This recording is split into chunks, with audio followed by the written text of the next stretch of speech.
c'est Stéphane, votre ingénieur consultant en système d'information.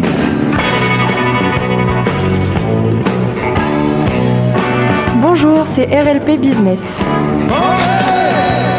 Bonjour et bienvenue dans RLP Business sur 102.3. RLP Business, l'émission du management, du marketing, du commercial, de l'économie en Périgord et ailleurs. Aujourd'hui, ça va être ailleurs. Aujourd'hui, ça va même être franchement ailleurs. Nous continuons notre série Les ovnis du web. Et oui, quand on parle de business, quand on veut apprendre l'indépendance, il y a aussi parfois le côté sombre. Il faut aller regarder les ovnis, il faut aller regarder les personnes qui sont différentes et qui réussissent. Aujourd'hui, je vais vous présenter une star du web, je vais vous présenter Jean-Marie Corda. Alors attention, je ne pourrai pas tout vous montrer. Jean-Marie Corda, visiblement, ça n'a pas eu l'air d'être très simple. Il a commencé à bosser, il avait 13 ans. Il a grandi dans la rue, il a été artiste de rue, il est passé par l'industrie adulte et aujourd'hui, c'est un des plus grands vendeurs et une des plus grandes réussites personnelles sur Internet, avec une communauté et une influence qu'il est difficile de contester. Alors ça parle cru, ça parle vrai. Lui, quand il part en live, c'est pas à moitié. C'est aussi pour ça qu'on l'aime bien, parce que des fois, il fait quand même beaucoup rire. Il en joue. Et c'est aussi le créateur de la plateforme Bonsaï qui, pour tout web entrepreneur, a été quand même difficile de rater ces dernières années. Donc attention aux âmes sensibles, aux oreilles chastes. Aujourd'hui, on rentre dans le dur. On parle de Jean-Marie Corda. Comment est-ce qu'on fait de l'argent sur Internet? Comment est-ce qu'on arrive à l'autonomie? C'est un des maîtres marketing. C'est un des entrepreneurs des 15 ou 20 dernières années. On est obligé de le mettre dans cette catégorie. C'est un fou du boulot qui présente la création d'entreprises sur 3 concepts: la discipline, le fondement de tout succès, le produit, la qualité intrinsèque du produit et le meilleur marketing, et le système automatisé et délégué via des assistants pour rester un créateur. Le concept de MVG, c'est lui, Minimum Viable Guru. C'est l'application d'une e-startup à l'individu, une offre simple, un canal d'acquisition, une monétisation directe. Je vais vous expliquer cela, en même temps ça fera un peu de divertissement. Voilà, ne bougez pas, c'est juste après ça.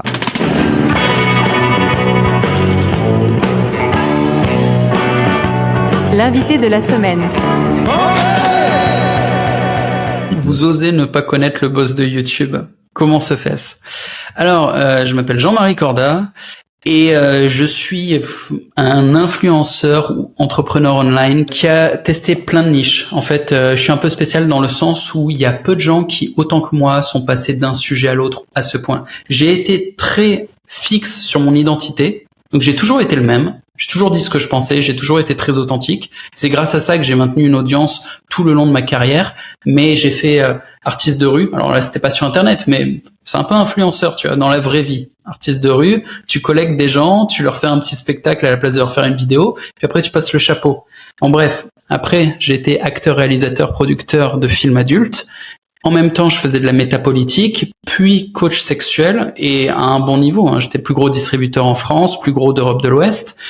J'étais acteur numéro 1 aussi sur Xvideo, le plus gros site pornographique du monde, pendant 2 ans, devant Manuel Ferrara. Ensuite, j'ai rencontré Tougan et je me suis intéressé au marketing, au point de me mettre à donner un peu pas des cours de marketing, mais à pousser les gens, en tout cas, à aller consommer le contenu de Tougan, que je considère comme un des meilleurs coachs marketing du monde. Et j'ai vu des Américains, je le compare même pas aux Français, je le compare aux meilleurs Américains, et je le trouve plus pertinent, plus efficace, plus fin, plus subtil, plus cultivé. Enfin, vraiment, je suis très très fan du contenu pédagogique de Tougan.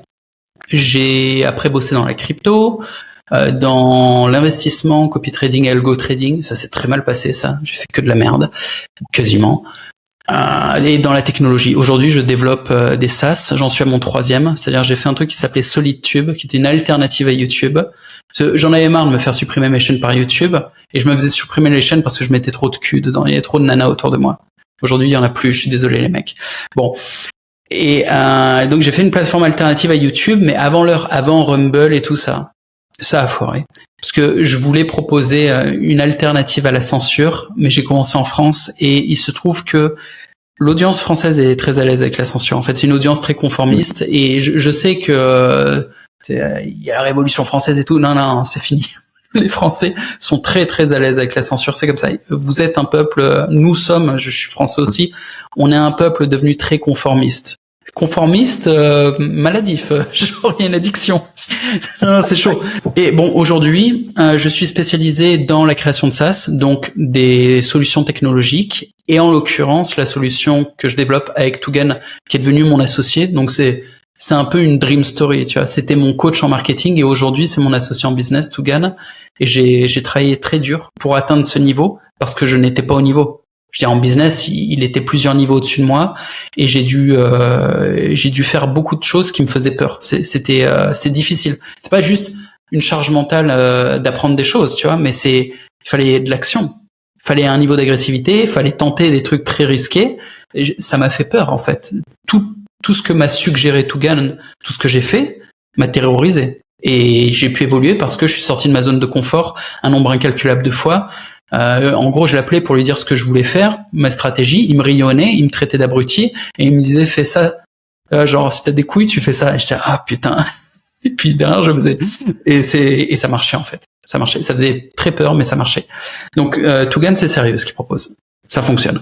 Et finalement, c'est moi qui finis par amener mon style parce que je suis un spécialiste de conversion du trafic organique, c'est-à-dire faire de la relation authentique et sans trop forcer, proposer de manière très claire ce que j'ai à proposer, sans promettre de l'espoir, sans promettre des conneries. Je dis ce que j'ai à vendre, tu vois, tout simplement. Et je dis aux gens, achetez-le. Mais je dis pas, vous allez rouler en lambeaux, vous allez faire ci, vous allez faire ça, vous allez tomber les femmes. Je suis pas un vendeur de rêve. Je dis les choses telles quelles.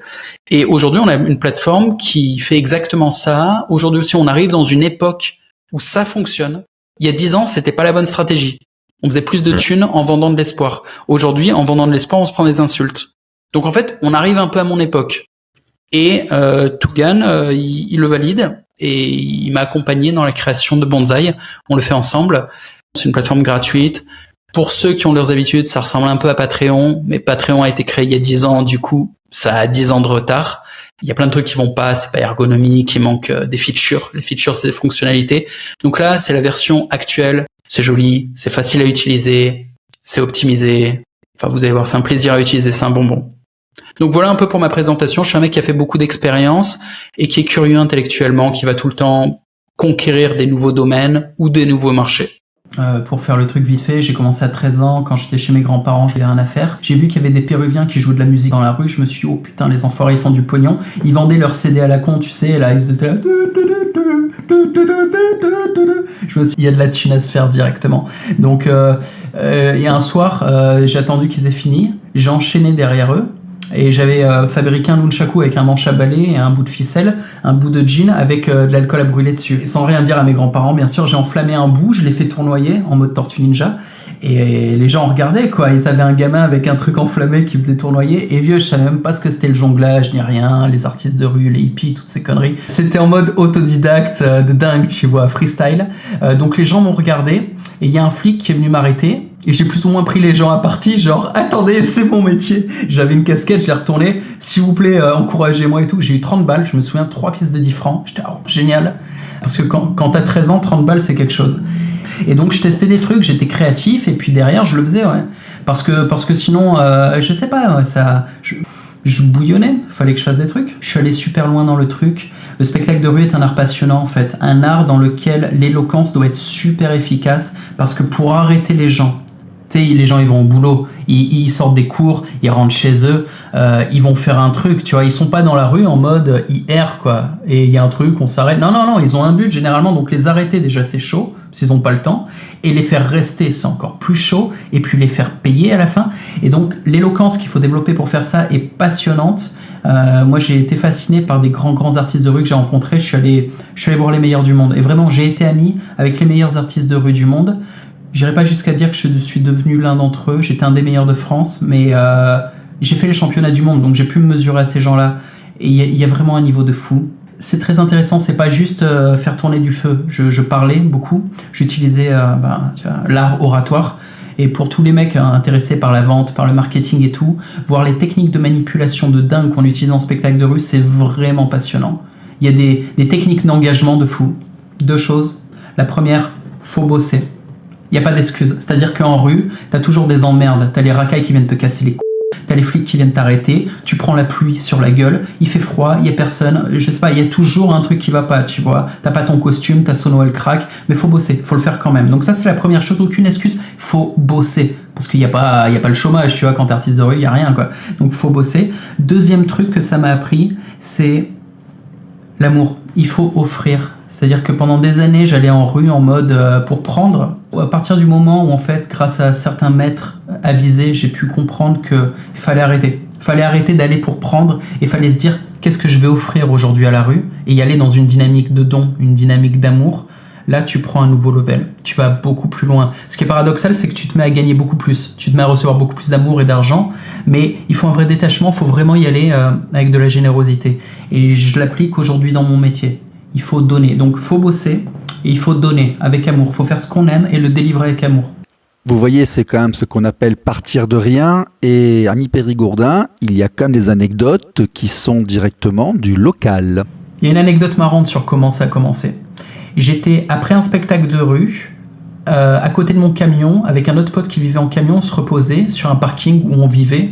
C'est une ville qui s'appelle Sarlat-la-Canéda, et il y a un endroit où tu fais le spectacle, et un endroit où tu gares les camions. Et nous, on vivait dans le parking. Et donc, on dormait au pied du camion, parce que dans le camion, en journée, il fait trop chaud en été. Donc, on dort par terre sur le bitume, on s'était mis des petits tapis de sol, et on fait la sieste entre 2 spectacles. Et je me réveille en pleine sieste, en mode « Oh !» Panique, révélation. Et je réveille mon pote, carrément, tu vois.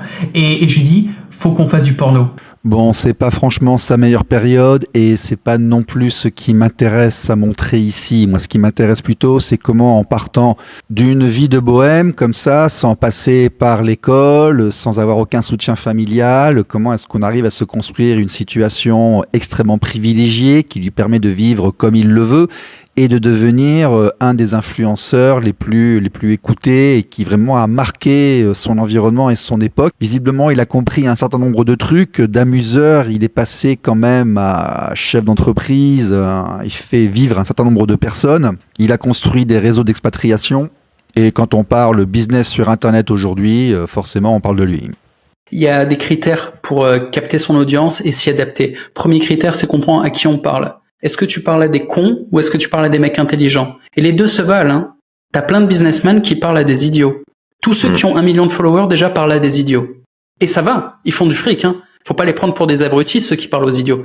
Hanouna parle à des idiots. Hanouna n'est pas un idiot. Donc, faut pas mépriser les mecs qui arrivent à monétiser des idiots. Voilà. Bon, il y a le premier filtre. Est-ce qu'on parle à des idiots ou pas? Ensuite, est-ce qu'on parle à des faibles ou pas? C'est-à-dire, voir si on parle à des gens qui sont des conformistes ou à des rebelles. C'est pas la même population. Et quand tu commences à filtrer comme ça, genre, je parle qu'à des mecs intelligents et je parle qu'avec des mecs qui en plus ont des et un certain goût pour la liberté, bah en fait, tu parles plus à personne. Enfin, tu parles plus à personne. Tu parles à une audience tellement restreinte que il faut pas s'étonner si tu fais 500 vues par vidéo. Mais c'est pas grave. Parce que si tes 500 vues, c'est des mecs qui ont du fric et qui ont des... Bon, ça c'est le premier truc à choisir. Et ensuite, faut capter si on parle à des gens qui passent beaucoup de temps sur Internet ou pas. Vraiment, c'est important. Si tu parles à un mec qui est là pour 2 heures par semaine, au moment où tu lui parles, il faut envoyer une page de vente, faut lui bourriner la gueule, faut lui dire là c'est maintenant et tout, faut lui mettre un coup de pression. Si tu parles à un mec qui passe 20 heures par semaine sur Internet, faut surtout pas faire ça. Le mec il va revenir dans tous les cas, et si tu lui mets la pression, tout ce que tu vas faire c'est l'irriter, parce qu'il va devoir venir. Donc il faut comprendre à quel point tu es face à quelqu'un qui va revenir naturellement vers ton contenu et qui veut développer une relation avec toi, ou au contraire il faut aller très vite, et derrière il faut capter est-ce qu'il est con et est-ce qu'il a des... Et avoir des couilles, c'est une manière un peu vulgaire de dire est-ce qu'il a un goût pour la liberté ou est-ce qu'il a plutôt du goût pour le conformisme. Vous voyez, quand je vous disais dans mon livre qu'il ne faut pas hésiter à être clivant et qu'il faut assumer ses positions et que chercher à plaire à tout le monde est une erreur, eh bien, il n'y a pas que moi qui le dis. On va maintenant aborder le concept de MVG. Donc, les mecs, MVG, c'est quoi? C'est un concept qui peut concerner tous les petits créateurs. Tous les gens qui se lancent, que ça soit pour se lancer sur un business ou que ça soit pour se lancer sur une présence online. Avec du recul, Tougan et moi, on réalise que ça fait 10 ans que tous les petits créateurs suivent des stratégies délirantes. En gros, t'en as deux. Soit ils suivent la stratégie des gros influenceurs, des influenceurs mainstream, parce que forcément, on observe les mecs qui ont mieux réussi, on essaye de faire pareil. Intuitivement, c'est pas con. Ouais, mais concrètement, ça marche pas, parce que les influenceurs mainstream, ils font de la YouTube Money, ils ont des sponsors, alors que quelqu'un qui se lance, il n'a pas de sponsor, évidemment. Il va pas vendre des produits de mass market non plus. De toute façon, avec des sponsors, ça ferait pas sens parce que souvent, il a une audience très spécifique. Donc, les produits de mass market, genre du Fanta, ça n'ira pas. Je veux dire, pour toi, ça n'irait pas, par exemple. Et pour la plupart des petits créateurs, ça n'irait pas de vendre du Fanta. Et la YouTube Money, ça suffit pas non plus si tu fais pas des millions de vues. Donc, la stratégie qui est copiée des gros influenceurs mainstream, ça va pas. Les mecs qui tentent de faire ça s'essoufflent en cours de route. Et ils comprennent pas que c'est pas une histoire de contenu, mais c'est une histoire de réseau. Je veux dire, pour devenir vraiment en trend, 90% du temps, c'est quand tu es dans les bonnes agences et que tu fréquentes les bons influenceurs. C'est vraiment un petit milieu, c'est un réseau. Les mecs travaillent en équipe. Bon, c'est soit ça, soit des types indépendants qui décident comme toi, comme moi, comme ceux qui réussissent quand même à faire du fric en ayant assez peu d'audience et en étant spécialisés, c'est d'avoir des stratégies de conversion de trafic cold. En fait, on utilise des stratégies de marketing classiques, des pages de vente, des séquences d'emails, et toutes ces stratégies font beaucoup de sens sur un trafic froid. Par exemple, si on faisait de la pub, mais on n'est pas dans ce cas de figure. En fait, on est des petits créateurs, on est des petits entrepreneurs online, et les gens qui finissent par nous trouver sont des gens qui font un choix. Ils se sont pas contentés de ce qu'on leur propose. Tu sais, les mecs qui passent 2 heures par semaine sur Internet, ils vont cliquer sur une pub, ils vont voir ce qui est recommandé par YouTube en trends. Donc, c'est comme les mecs qui passent dans un supermarché, ils prennent ce qui est en tête de rayon, tu vois, ils ont pas le temps. Ils vont pas chercher le petit producteur avec des fruits et légumes, je sais pas quoi. Donc c'est pas des mecs qui passent du temps, tu vois. Et ces types-là, pour les choper, il faut être agressif. Et c'est ce qu'on faisait avec du marketing de type page de vente, copywriting, séquence d'emails, on bourrine, parce que les mecs vont se barrer, il faut vite les convertir. Et on a fait un peu la même chose sur du trafic organique qui n'avait pas mérité ça. En fait, des gens qui nous ont trouvés, qui nous font confiance, qui reviennent sur notre contenu, des gens à qui on peut juste expliquer ce qu'on fait, bâtir de la relation, et toute forme de manipulation, déjà ils le crament parce qu'ils passent beaucoup de temps sur Internet, et en plus c'est pas utile. Ils nous font confiance, ils sont là. Tout ce qu'ils veulent, s'interagir avec nous, tout ce qu'ils veulent, s'interagir avec les autres membres de notre communauté. Et donc, toutes ces techniques, en fait, servent à rien, et on se retrouve avec certains gars qui l'avaient un peu capté, j'en faisais partie, qui avait bâti une forme de conversion pour trafic organique, mais de manière artisanale. C'est ce que j'avais. J'ai des pages de vente pas du tout agressives, et j'avais tout bâti artisanalement, et on est quelques-uns, tu vas avoir tout bâti artisanalement, et effectivement, Tougan et moi, on sort de l'artisanat en ayant fait une plateforme qui est une des premières plateformes à vraiment focaliser sur la conversion de trafic organique. Ce qui représente un besoin pour plein de créateurs et d'entrepreneurs. En fait, tous les petits créateurs, entrepreneurs, c'est ça dont ils ont besoin. Ils sont pas mainstream. Ils sont pas très gros, ils ont pas de budget publicitaire, ils ont pas de compétences marketing. En fait, leur spécialité, c'est de faire du contenu, c'est des créateurs. Ou alors, leur spécialité, c'est de faire un produit. Mais c'est pas de faire du marketing. Ou c'est pas de faire du mass market. Donc voilà, on a une stratégie pour eux que je faisais artisanalement avant et que maintenant on a automatisé quasiment avec un outil qu'on met à la disposition de tout le monde pour ne plus avoir besoin de dépenser du temps et de l'énergie là-dedans et se focaliser sur notre vrai métier. Moi, mon vrai métier, c'est de créer. Alors je crée de la pédagogie, chacun crée ce qu'il veut. Il y a des gens, leur vrai métier, c'est de produire des biens et des services, mais que tu fasses l'un ou l'autre, autant focus sur le sujet sur lequel tu es bon et quasi automatiser tout le reste ou te faciliter le reste, le simplifier au max pour toi, pour le client, tout clarifier, et en fait ça performe vachement mieux et c'est vachement plus agréable. Mais des deux côtés, hein, pour le créateur ou producteur et pour le client. Donc voilà, là j'ai un peu posé les bases et maintenant on va aller dans le détail. Tu parlais du fait que sur Bonsai, donc la plateforme qui sert à faciliter, voire automatiser la conversion et la relation, on peut importer des listes. Oui, il faut passer par moi, il faut passer par le groupe. Pour l'instant, c'est encore manuel parce que on a des très très hauts taux d'ouverture sur notre plateforme. Donc on a une plateforme qui, faudra que je la présente, mais qui fait plusieurs services en fait. On récolte l'audience des créateurs et on permet aux créateurs d'envoyer des emails à son audience, puis de faire interagir l'audience dans des groupes qui sont liés à la plateforme, et aussi il y a un shop lié à la plateforme, et dans le shop il y a soit les produits du créateur, soit les produits qu'il choisit dans la marketplace, donc il n'a même pas besoin de créer un produit. Et effectivement, s'il veut importer sa liste d'emails, on met un filtre. Parce que s'il importe n'importe quoi, les serveurs d'envoi perdent de la réputation. C'est-à-dire que les mails qui partent de la plateforme Bonsai seront moins ouverts. Pour l'instant, on a des taux d'ouverture de malade, des 70, 80%, des trucs comme ça. Parce qu'on filtre vachement. En fait, Bonzai est une plateforme qui est vraiment dédiée à de la relation authentique. Tous les types qui ont un business foireux, à moitié scameux, qui mettent des coups de pression psychologique aux clients et tout ça, il faut qu'ils aillent faire de la pub et utiliser des pages de vente. C'est pas notre business. Ça va pas ensemble. Nous, en fait, on a des types qui n'achètent pas des listes d'emails, qui ont des listes d'emails de qualité, qui bâtissent organiquement et qui construisent derrière des relations authentiques avec leurs clients. Et on pense déjà que c'est un business model qui est agréable. Franchement, c'est vachement plus sain d'être dans un rapport authentique. Et on pense surtout que c'est stratégique. C'est-à-dire que le monde évolue. Les gens passent de plus en plus de temps sur Internet et ça fait de plus en plus longtemps qu'Internet existe. Les gens commencent à avoir la culture. Enfin, ça marche plus de les baiser. C'est pas possible de se foutre de la gueule du monde, surtout pour nous qui sommes des créateurs ou des entrepreneurs assez nichés. On s'adresse à des gens qui passent 15 heures, 20 heures par semaine sur Internet. On va pas les couillonner avec des petites astuces marketing, des prix barrés ou des conneries comme ça, ou des séquences d'emails où on fait semblant de leur écrire alors que tout a été automatisé. Non. Il faut être sincère. Il faut apporter de la valeur et il faut être super sincère parce que la moindre connerie, la moindre tentative de manipulation, elle est cramée complet. Surtout pour toi, tu parles de business, tu parles à des gens, tu peux pas te foutre de leur gueule. Ils vont le cramer direct. Moi, c'est pareil. Ça fait des années que je les éduque en marketing. Je peux pas me foutre de la gueule du monde. Nous allons terminer par un petit florilège de déclarations sur Internet.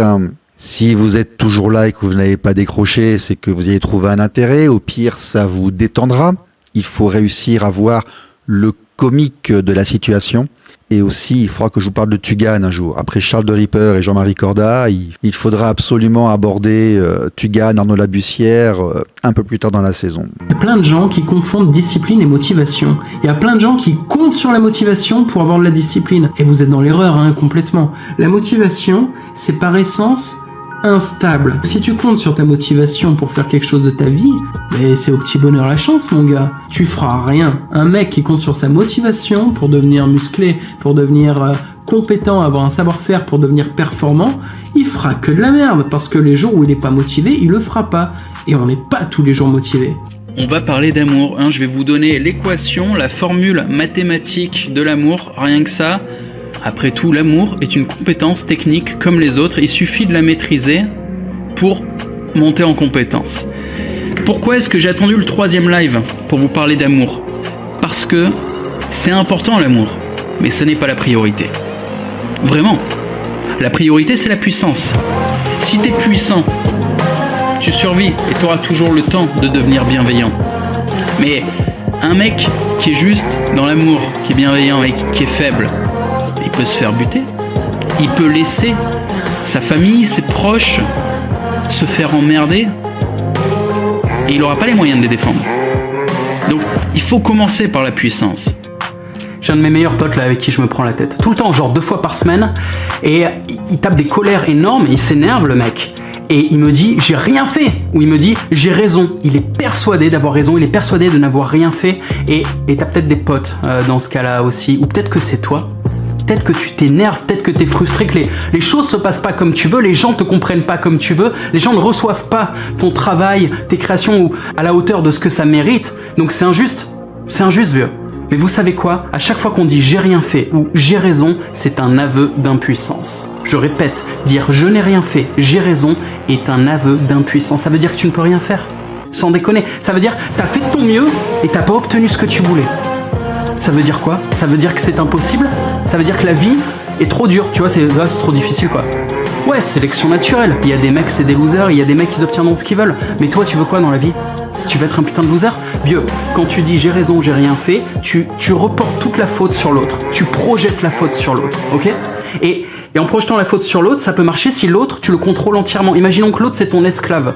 Mais ça n'existe pas, vieux. Personne n'a des esclaves. Enfin, moi, je connais personne qui ait des esclaves. Donc, quand t'attends de l'autre qui agisse exactement comme tu veux, même si t'es un pro en manipulation, et je suis bon en manipulation, et ben, quand bien même, j'ai pas un contrôle entier sur les autres. Alors que, si tu dis, c'est ma faute. Si tu prends tes responsabilités, ok, c'est dur à encaisser. L'ego ne veut pas, L'ego se sent blessé, ça fait mal. Mais quand tu prends tes responsabilités, tu te retrouves dans une position où t'as tous les leviers de contrôle. Alors ok, c'est dur parce que tout le travail te revient également, ce qui paraît ultra injuste. Vous savez quoi ? Ma vie est une longue injustice. Ouais, une longue injustice dans laquelle j'ai gardé le contrôle. Je ne me suis pas vendu, Regardez tous ces youtubeurs qui ont des régies publicitaires et qui n'ont pas le droit d'ouvrir leur gueule. Est-ce que je suis comme ça ? Je peux dire ce que je veux. Quand j'étais artiste de rue, j'étais en théâtre, j'avais pas de producteur. Je m'autoproduisais, j'arrivais sur scène, je disais ce que je veux. Eh ben regardez les artistes de théâtre en France. Est-ce que t'en as un, Dieudo, qui dit ce qu'il veut quoi ? À part lui, qui c'est qui dit ce qu'il veut ? Et Dieudo a subi des injustices. Et tous ceux qui ouvrent leur gueule et qui gardent le contrôle sur ce qu'ils font dans la vie, sur ce qu'ils disent dans la vie, elles subissent des injustices. Bien sûr, la vie est injuste. Vous savez quoi ? Oubliez la morale, ça n'existe pas, la vie est un rapport de force et si vous voulez prendre le contrôle, il faut prendre les responsabilités sur vous. Donc, imagine, vieux, t'as raison et les gens ne veulent pas entendre raison, qu'est-ce que tu peux faire à part changer de stratégie ? Qu'est-ce que tu peux faire à part te remettre en question et te dire quand j'attaque dans cet angle, ça ne marche pas, ça résiste, je perds de l'énergie, je n'obtiens pas de résultat. Et si tu n'obtiens pas de résultat, ça veut dire quoi ? Ça veut dire que tu es inefficace. Et si tu es inefficace en disant j'ai fait tout ce que je pouvais, je ne peux rien faire de plus, tu admets être impuissant. C'est ça que tu veux ? Tu veux être impuissant en gros ? Sèche tes larmes, arrête tes caprices, vieux. Y a pas de daron, là. Si t'as 25, 30 ans, c'est fini.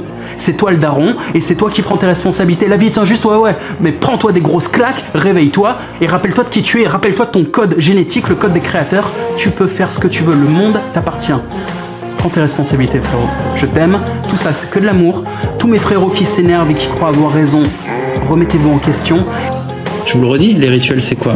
Les rituels, c'est des actions au cours desquelles vous augmentez votre niveau de présence. Il se passe quoi quand vous augmentez votre niveau de présence ? Eh bien, quelque part, vous vous rapprochez de vous-même et vous touchez un peu plus votre identité. Et ensuite, tandis que vous augmentez votre niveau de conscience, vous comprenez mieux ce qui se passe autour de vous.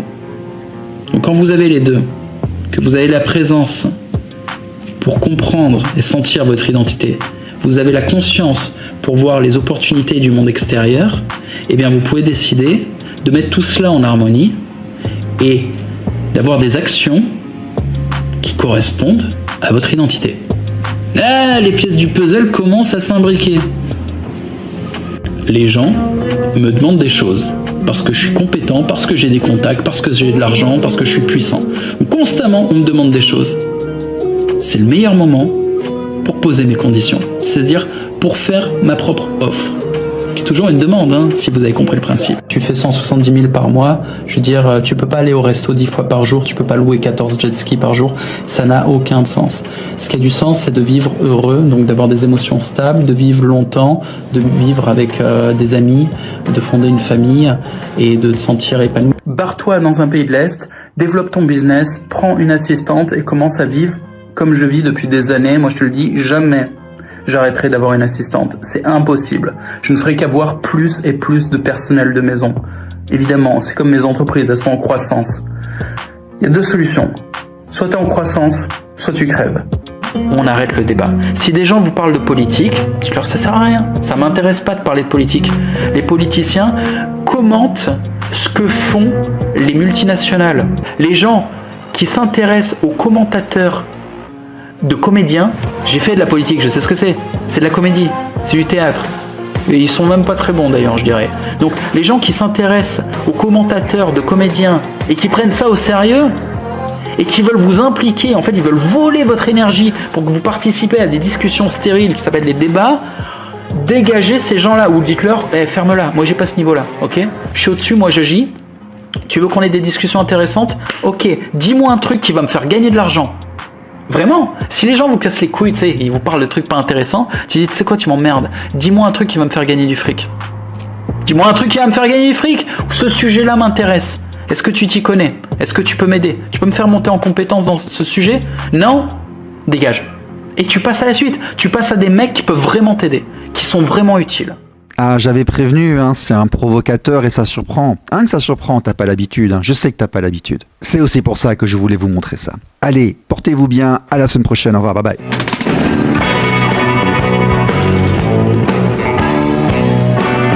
RLP Business. RLP. Radio libre en Périgord.